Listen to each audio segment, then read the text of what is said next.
प्रयत्न करताना चुका तर होणारच. चुकांमधून येतो तो अनुभव आणि अनुभवातून जे मिळतं ते असतं यश. Nonstop innovation for transforming India तत्वाला सदैव सोबत घेऊन चालणाऱ्या स्पर्धानीतीच्या ऑनलाईन एज्युकेशन प्लॅटफॉर्मवर मी वैभव गुंजाळ आपलं मनपूर्वक स्वागत करतो. मित्रांनो, आपली चालू घडामोडी सिरीज लेक्चर क्रमांक 49 म्हणजे या अगोदरचे 48 लेक्चर झालेले, आता हा आहे 49 लेक्चर. मित्रांनो, 30 एप्रिल एक्झाम जवळ येते. आता 30 एप्रिल एक्झाम जवळ येते, त्या अनुषंगानं फक्त एकच गोष्ट तुम्हाला सांगतो, जास्तीत जास्त रिव्हिजन करा. जे तुम्ही अगोदर वाचले तेच जास्तीत जास्त वाचा.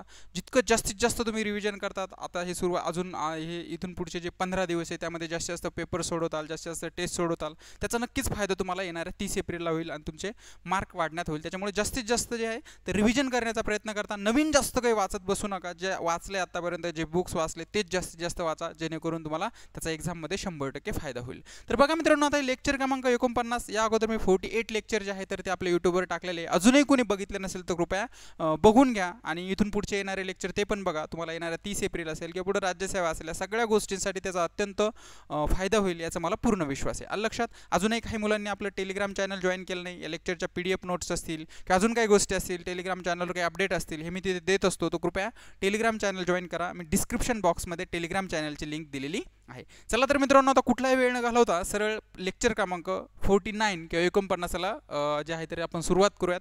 खूप महत्त्वाचे मुद्दे, एक्झाम पॉईंट ऑफ व्ह्यू, त्यामुळे सगळे गोष्टी व्यवस्थित बघा. मला पूर्ण विश्वास आहे ह्या गोष्टी तुम्हाला खूप कामं येतील एक्झामसाठी. तर बघा मित्रांनो, आजचा पहिला मुद्दा आहे आपला आरोग्य मैत्री प्रकल्प.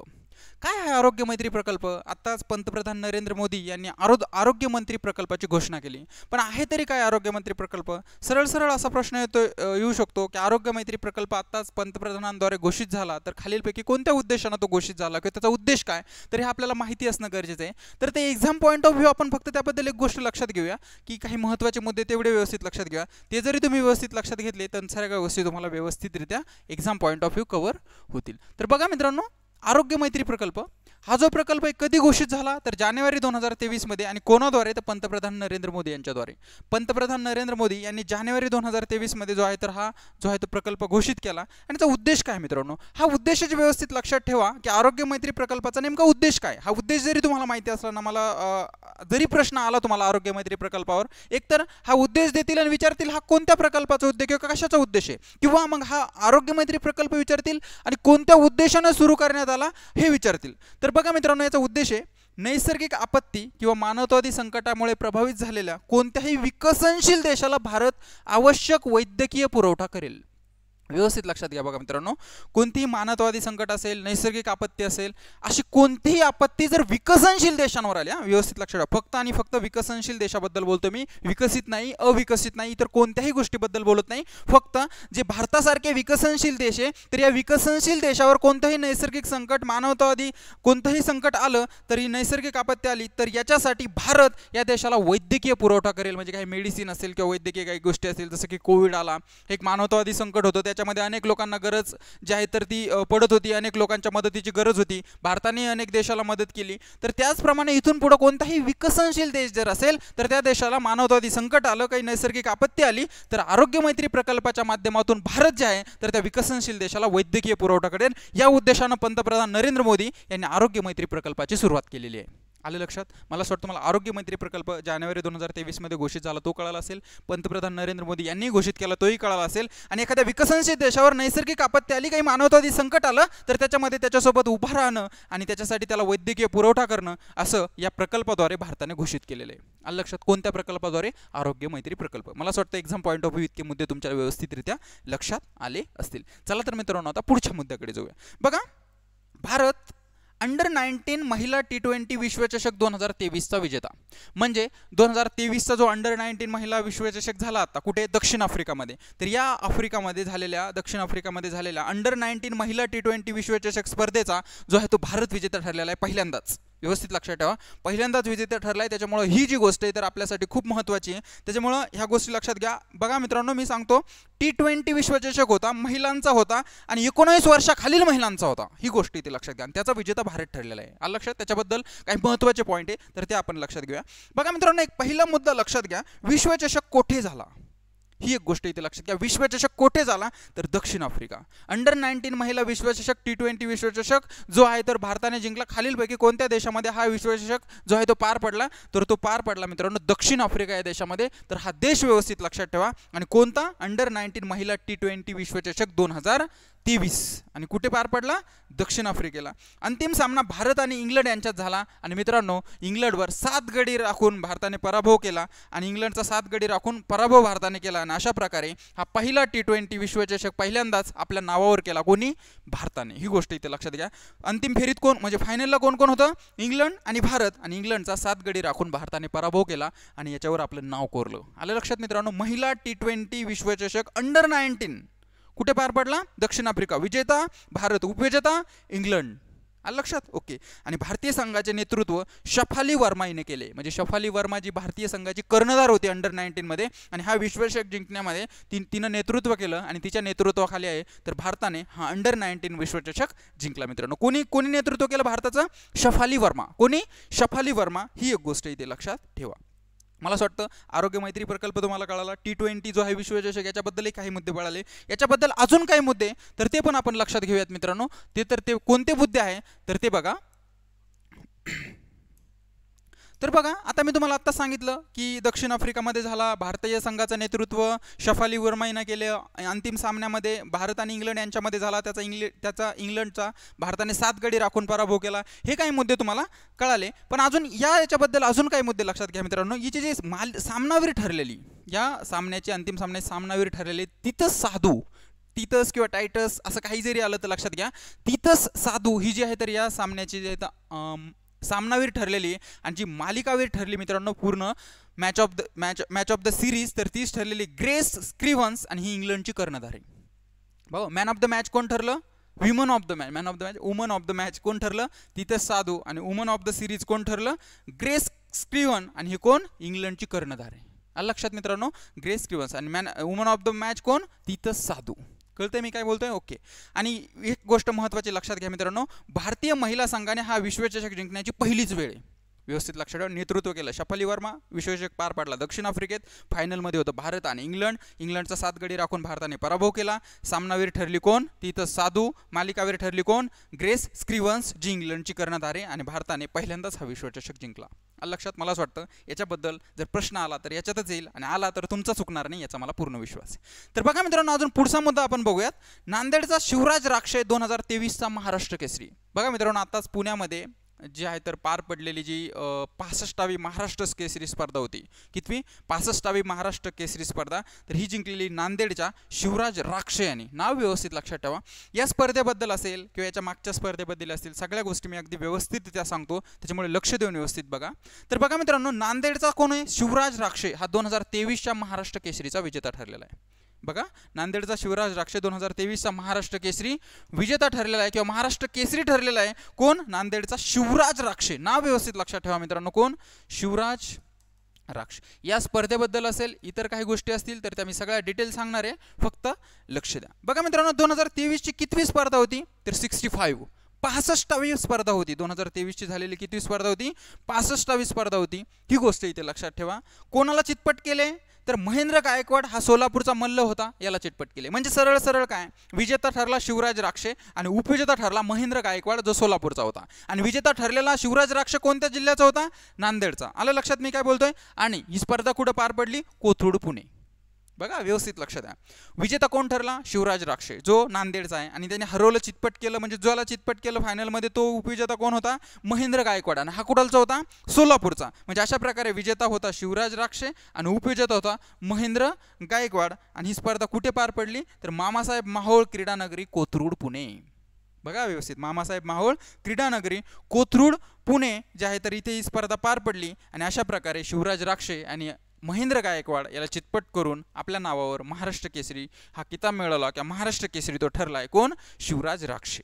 आलं लक्षात. कितवी स्पर्धा होती 65वी. या स्पर्धेबद्दल सगळे पॉईंट मी अगदी व्यवस्थितरित्या सांगतो फक्त लक्ष द्या. हे पॉईंट लक्षात आले असतील तुमच्या मी अशी अपेक्षा करतो आणि पुढे जातो. तर बघा मित्रांनो याबद्दलच अजून काही मुद्दे आपण बघूयात. या अंतिम फेरीमध्ये पोहोचलेले हे दोन्ही मल्ल पुण्याच्या एकाच तालमीत तयार झालेले आहे. कोण दोन्ही मल्ल? एक शिवराज राक्ष जो अंतिम फेरीत पोहोचला आणि दुसरा महेंद्र गायकवाड जो सोलापूरचा होता हा अंतिम फेरीत पोहोचला. शिवराज राक्ष आणि महेंद्र गायकवाड यांना चितपट करून महाराष्ट्र केसरी ठरला. आणि दोन्ही जे मल्ल होते तर बघा मित्रांनो हे पुण्याच्या एकाच तालमीत तयार झालेले मल्ल आहेत. म्हणजे कात्रज येथील आंतरराष्ट्रीय क्रीडा संकुल आहे. कुठलं? कात्रज येथील आंतरराष्ट्रीय क्रीडा संकुल आहे. तर या आंतरराष्ट्रीय क्रीडा संकुलातले जे आहे तर हे दोन्ही मल्ल तिथे एकाच तालमीत या संकुलात किंवा क्रीडा संकुलात तयार झालेले आहे. आणि दोन्ही पण मल्ल 2023 साठी फायनलला होते महाराष्ट्र केसरीसाठी आणि त्यामध्ये शिवराज राक्षे हा विजयी ठरलेला आहे. आंतरराष्ट्रीय क्रीडा संकुल कात्रज येथले हे दोघंही एकाच तालमीत किंवा दोन्ही मल्ल पुण्याच्या एकाच तालमीत जे आहे तर तयार झालेले आहेत. आणि एक महत्त्वाची अजून एक गोष्ट लक्षात घ्या मित्रांनो, 2022 महाराष्ट्र केसरी विजेता होता पृथ्वीराज पाटील कोल्हापूरचा. कुडालचा? कोल्हापूरचा पृथ्वीराज पाटील हा 2022 महाराष्ट्र केसरी विजेता होता. ही एक गोष्ट इथं लक्षात घ्या. आता मी तुम्हाला महाराष्ट्र केसरी या स्पर्धेबद्दल काही महत्त्वाच्या गोष्टी सांगतो किंवा याच्या अगोदर कोणी कशा प्रकारे जिंकली किंवा सुरुवात कधी झाली तर या काही गोष्टी मी सांगतो त्या व्यवस्थित लक्षात ठेवा.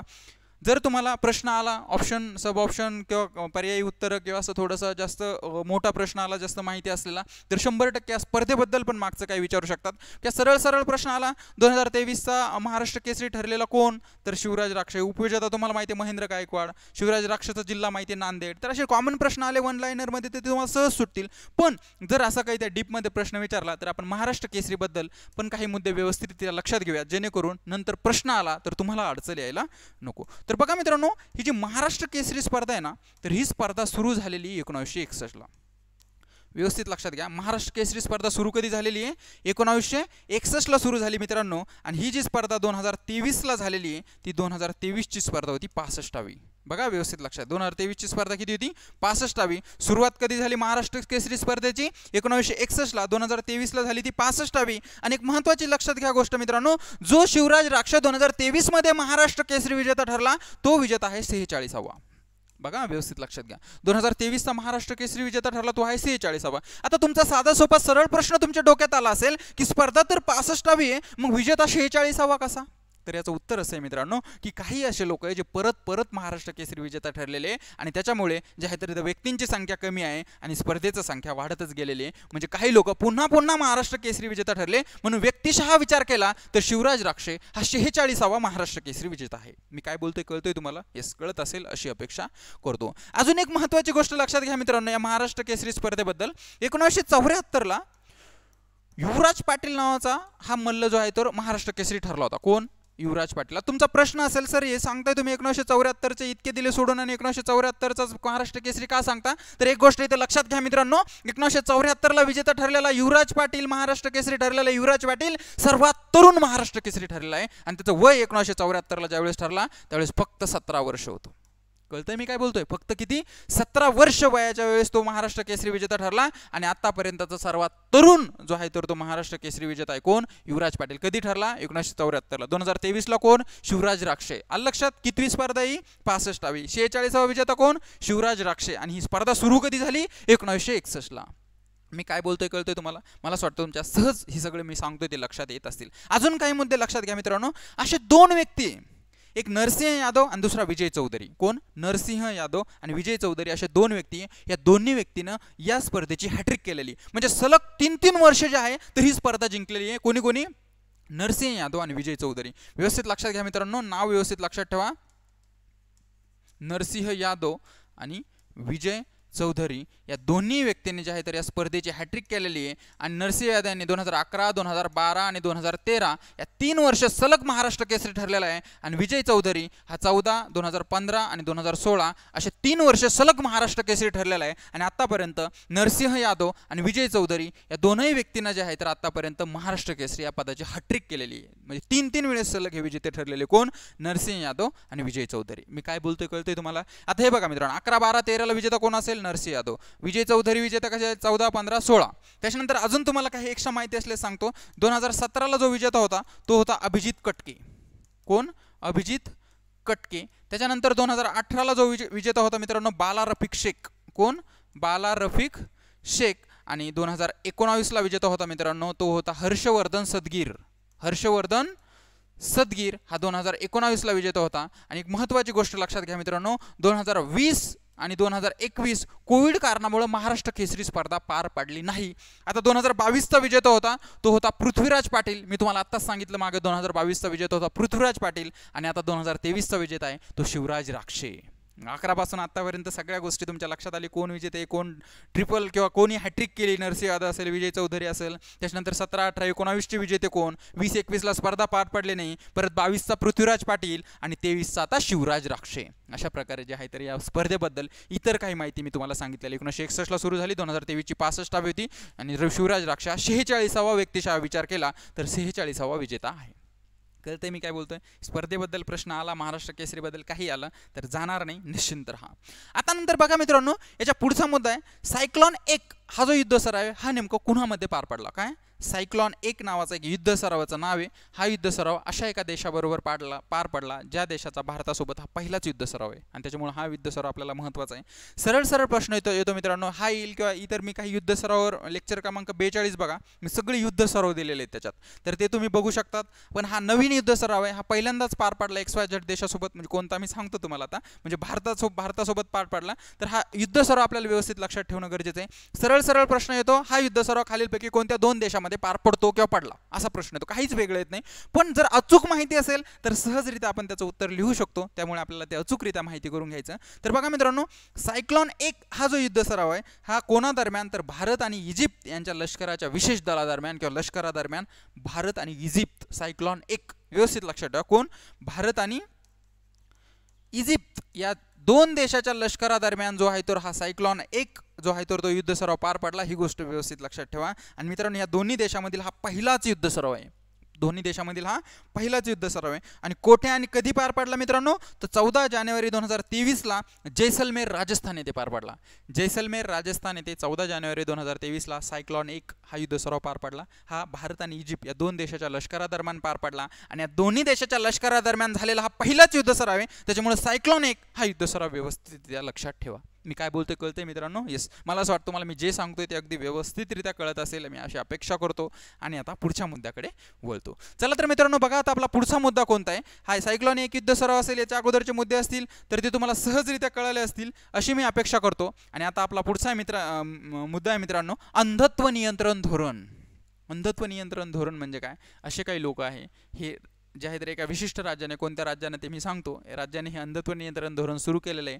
आणि जे दृष्टीहीन लोक राज्यामध्ये आहे, इथून पुढे दृष्टीहीनता येते ज्या कारणामुळे त्याच्यावरच मात करायची, किंवा दृष्टीहीन लोक जे आहे तर राज्यामध्ये आहे तर त्यांची दृष्टीहीन लोकांना प्रकाश देऊन त्यांच्या आयुष्यामध्ये उजेड करायचा, किंवा त्यांना जे आहे तर ते अंधत्व त्यांचं घालवायचं, याच्यासाठी अंधत्व नियंत्रण धोरण आहे. तर कोणत्या राज्याने लागू केलं? तर राजस्थान.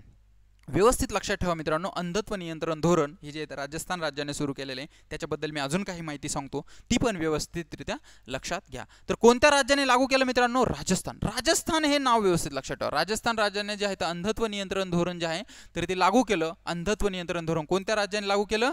राजस्थान राज्यानं. आणि असे धोरण लागू करणारे राजस्थान हे पहिलेच राज्य आहे.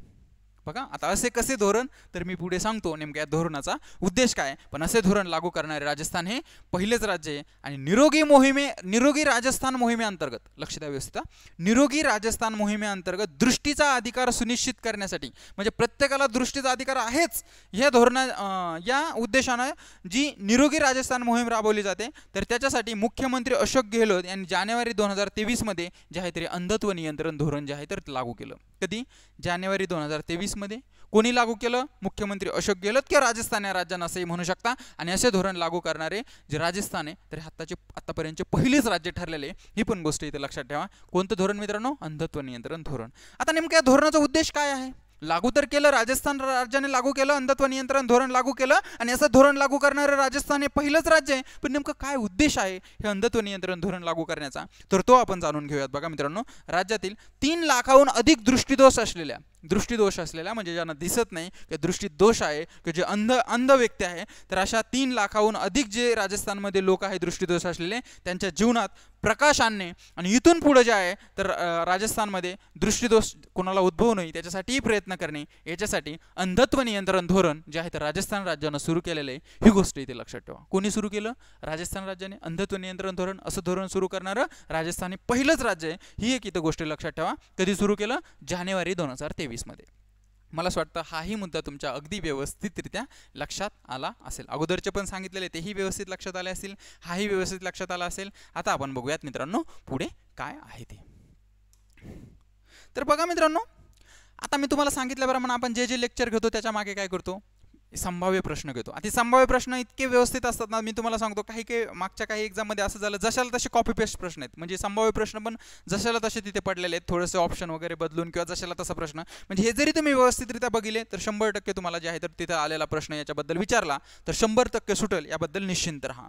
आता मी जे सांगितले तुम्हाला, जे मुद्दे शिकवले त्याच्यावरचे जे संभाव्य प्रश्न आहे, आता तुम्हाला काही क्षणात सोडवता यायला पाहिजे अशी मी अपेक्षा करतो. आणि जर तुम्ही पूर्ण लेक्चर व्यवस्थितरित्या बघितलं असेल तर मला पूर्ण विश्वास आहे हे बघता क्षणी तुम्हाला सुटतील. चला तर मित्रांनो आता बघूयात पहिला प्रश्न. तर बघा, संभाव्य प्रश्न क्रमांक 1, जानेवारी 2023 मध्ये नरेंद्र मोदी, कधी जानेवारी 2023 मध्ये नरेंद्र मोदी यांनी जाहीर केलेल्या आरोग्य मैत्री प्रकल्पाच्या, कधी जाहीर केला, 2023. कोणी जाहीर केला, नरेंद्र मोदी. काय जाहीर केला, आरोग्य मंत्री प्रकल्प च्या माध्यमातून खालीलपैकी कोणत्या प्रकारच्या देशाला भारतातून वैद्यकीय पुरवठा करण्यात येणार आहे. कोणत्या प्रकारच्या देशाला वैद्यकीय पुरवठा करता येणार सांगा. विकसित देशाला करणारे आपण, अविकसित देशाला वैद्यकीय पुरवठा करणारे, गरीब देशाला करणारे की विकसनशील देशाला करणारे. याचं उत्तर मला तुमच्याकडनं अपेक्षित आहे. सांगा कोणत्या देशाला करणारे, विकसनशील देशाला. तर बघा मित्रांनो, विकसनशील देशामध्ये कोणतीही नैसर्गिक आपत्ती आली, कोणतंही मानवतावादी संकट आलं तर त्याच्यासाठी आरोग्य मंत्री प्रकल्पाच्या माध्यमातून भारत हा त्यांच्यासोबत उभा राहणार आहे आणि त्यांच्यासोबत जे आहे तर वैद्यकीय पुरवठा त्यांना करून त्यांच्या विकासासाठी किंवा विकासाच्या धोरणासाठी प्रयत्न करणार आहे. आणि असं जे आहे तर आपण आरोग्य मंत्री प्रकल्पाच्या माध्यमातून घोषित केलेले पंतप्रधान नरेंद्र मोदी यांनी. कळतंय मी काय बोलतोय? ओके. पुढचा मुद्दा बघा मित्रांनो, पुढचा प्रश्न, 19 वर्षाखालील महिला T20 विश्वचषक 2023चा विजेता खालीलपैकी कोणता देश आहे किंवा देश खालीलपैकी कोणता. 2023चा महिला T20 विश्वचषक दक्षिण आफ्रिकेमध्ये झाला. भारत आणि इंग्लंड यांच्यामध्ये अंतिम हे पार पडली. इंग्लंडचा 7 गडी राखून भारताने पराभव केला. अशी विश्वचषक जिंकण्याची भारताची पहिलीच वेळ आहे. शफाली वर्माने हा विश्वचषकाचं नेतृत्व केलं किंवा भारतीय संघाचं नेतृत्व केलं. सामनावीर तिथं साधू ठरली, मालिकावीर ग्रेस क्रिव्हन्स ठरली जी इंग्लंडची कर्णधार आहे. या सगळ्या गोष्टी मी तुम्हाला व्यवस्थितरित्या सांगितल्या. आणि आता मला सांगा, 19 वर्षाखालील महिला T20 विश्वचषक 2023चा विजेता कोण आहे? इंग्लंड आहे का? नाही. हा उपविजेता इंग्लंड. ऑस्ट्रेलिया आहे का? नाही. बांगलादेश आहे का? नाही. भारत हा जे आहे तर त्याचा विजेता आहे. मी तुम्हाला ऑलरेडी सांगितलेलं आहे. तर बघा मित्रांनो, आता हे दोन्ही प्रश्न तुम्हाला सहजरित्या सुटले असतील. आता पुढचा प्रश्न बघा, शिवराज राक्षे 2023चा महाराष्ट्र केसरी विजेता ठरला. कोण? शिवराज राक्षे हा 2023चा महाराष्ट्र केसरी विजेता ठरला. तो खालीलपैकी कोणत्या जिल्ह्याचा आहे? बघा, शिवराज राक्षे हा 2023चा महाराष्ट्र केसरी ठरला. कोण? शिवराज राक्षे हा 2023चा महाराष्ट्र केसरी ठरला. तो खालीलपैकी कोणत्या जिल्ह्याचा आहे? सोलापूरचा? नाही. छत्रपती संभाजीनगरचा? नाही. पुणेचा? नाही. नांदेडचा? यस. मी तुम्हाला सांगितलं शिवराज राक्षे हा नांदेडचा आहे. आणि सोलापूरचा महेंद्र गायकवाड याला जो आहे त्याने चिटपट केलं, मग उपविजेता ठरला तो महेंद्र गायकवाड, तो सोलापूरचा आहे. पण जो आहे नांदेडचा तो कोण आहे?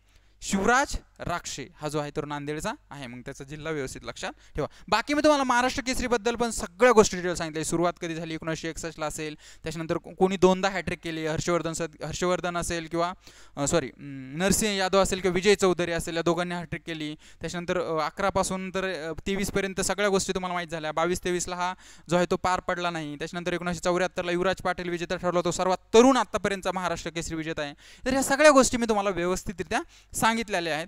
त्याच्यानंतर बघा पुढचा प्रश्न, सायक्लोन 1 हा युद्धसराव कोणत्या 2 देशादरम्यानचा आहे? असाच प्रश्न येईल मित्रांनो आला तर काहीच वेगळं येणार नाही. तर लक्षात ठेवा, मी तुम्हाला सांगितलं की हा पहिल्यांदाच जो आहे तो जैसलमेर राजस्थान येथे 14 जानेवारी 2023ला पार पडलेला सायक्लोन 1 हा युद्धसराव पहिल्यांदाच पार पडला 2 देशाच्या लष्करामध्ये. तर सांगा मित्रांनो, ते 2 देशाचे लष्कर जे आहे तर ते कोणते आहे?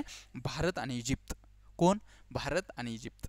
आलं लक्षात मित्रांनो? मला असं वाटतं हेही प्रश्न तुम्हाला सहजरित्या जे आहे तर सुटले असतील. त्याच्यानंतर बघा मित्रांनो, पुढे काही इंडिकेटर बॅच आपल्या छत्रपती संभाजीनगर येथे जे आहे चालू असतात. काही तुम्हाला अडचण असेल, काही माहिती पाहिजे असेल तर तुम्ही या नंबरवर संपर्क साधू शकता. तुम्हाला सगळी माहिती व्यवस्थितरित्या दिल्या जाईल. काही नवीन लोक असतील, त्यांनाही क्लास करण्याची इच्छा असेल तर ते छत्रपती संभाजीनगर येथे ऑफलाईन पण करू शकतात.